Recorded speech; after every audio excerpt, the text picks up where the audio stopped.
சந்தோஷமா இருக்கு. எனக்கு இந்த விருது கிடைச்சதுக்கு எனக்கு ரொம்ப சந்தோஷமா இருக்கு. இந்த நன்றிய வேளாண் அதிகாரி அவர்களுக்கும் தமிழக சிஎம் அவர்களுக்கும் நான் நன்றியை தெரிவிச்சுக்கிறேன். நீங்க இது எப்படி இது ஆரம்பிக்கிறப்போ எப்படி இருந்துச்சு? இப்போ நான் 40 வருஷமா விவசாயம் செஞ்சுக்கிட்டு இருக்கேன்மா. அப்ப இந்த மாதிரியான முயற்சிகளை புதுசா எடுக்கிறப்ப எப்படி இருந்தது? முடிச்சதுக்கு கொஞ்சம் கஷ்டமா தான் இருந்தது. கஷ்டமா இருந்தாலும் பலனை கடைசியில்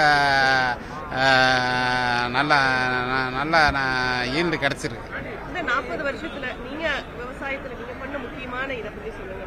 40 வருஷத்துல விவசாயத்துறையில நீங்க 40 வருஷத்துல நாங்க முந்தியெல்லாம் நாற்றாங்கலை விட்டு ஒரு ஏக்கருக்கே 30 கிலோ நெல் விதைப்போம். இப்பெல்லாம் ஒரு ஹெக்டேருக்கே 15 கிலோ விதைய கொண்டு வச்சு அதுலயே அந்த தானியம் மிச்சமாயிருது. முந்தி நாற்று விடுவோம். இப்போ வந்து பாய் நாற்றாங்கால் வந்துருச்சு. முந்தி ஆள் பற்றாக்குறைக்கு நடவாளை பிடிக்க வேண்டியது இருக்கு. இப்போ வந்து மிஷினை வச்சாக அதான் மிஷின் நட்டுருது. களை எடுக்கிறதுக்கு வந்து கோணாவிட்டங்கிறது ஒரே ஆளு தான். அந்த கயிறு பிடிச்சி நடுறதுல அந்த மிஷினை வச்சு களை எடுத்துடுறோம். இப்போ விவசாயிகளுக்கு அரசாங்கம் இதெல்லாம் பண்ண நல்லா இருக்கும் அப்படின்னு நீங்க ஏதாவது கோரிக்கை வைக்கிறீங்களா? அரசாங்கத்துக்கும் சில பிரச்சனைகள் எல்லாம் விவசாயிகளுக்கு இருக்கு. இந்த மாதிரி இதெல்லாம் பண்ணா நல்லா இருக்கும். ஏதாவது நீங்க வைக்கக்கூடிய கோரிக்கை? நிறைய செஞ்சிருக்காங்க. கருத இருக்கு, மிஷின் இருக்கு. விவசாய ஆஃபீஸர்கள் வந்து அப்பப்போ நல்லா சொல்லி கொடுக்குறாங்க. விதை நெல் ஆஃபீஸில் இது டிப்போவில் பூரா இந்த ஜிங்சல் பட்டி எல்லாமே தர்றாங்க. வெளியே வாங்குறது கையில் நம்மளுக்கு அங்கே விலை கம்மியில் தான் கிடைக்குது. விதை நெல்லுலேருந்து ஜிங்சல் பெட்டிலேருந்து இந்த முக்கியமாக அந்த நெல் நுண்ணூட்ட உரம் போடுறதுனால தான் நம்ம இருக்கணும். விவசாயிகள் நலிவடைகிற சூழல் இருக்கு. அவங்களுக்கு நீங்க சொல்லக்கூடியது என்ன?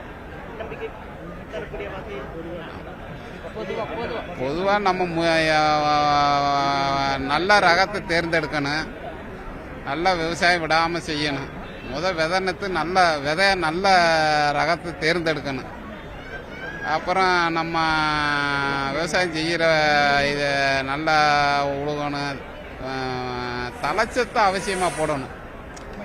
இது வந்து ஆட்களை வச்சு பிடுங்கி எங்கள் அப்பா காலத்துலலாம் வந்து தொழில மிதிச்சாங்க. அதெல்லாம் இப்போ செய்ய முடியாது. ஆட்களை வச்சு உழுது தக்கப்பூண்டு, சனாம்பு, கொளிஞ்சி இந்த மாதிரி நேரடி விதைச்சு அதை டிராக்டர் விட்டு மழகிறதுல அதை செஞ்சு அவசியமாக வேப்ப மண்ணாக்கு போடணும். மருந்து பராமரிப்பு கொடுக்கணும். இதை காட்டிலும் எலி தொல்லையை கட்டிப்படுத்தணும். அது வந்து 2 தடவை நம்மளை தாக்குது. பயிரில் வந்து ஒரு தடவை தாக்குது, கருதில் ஒரு எலி கட்டுப்படுத்தணும்.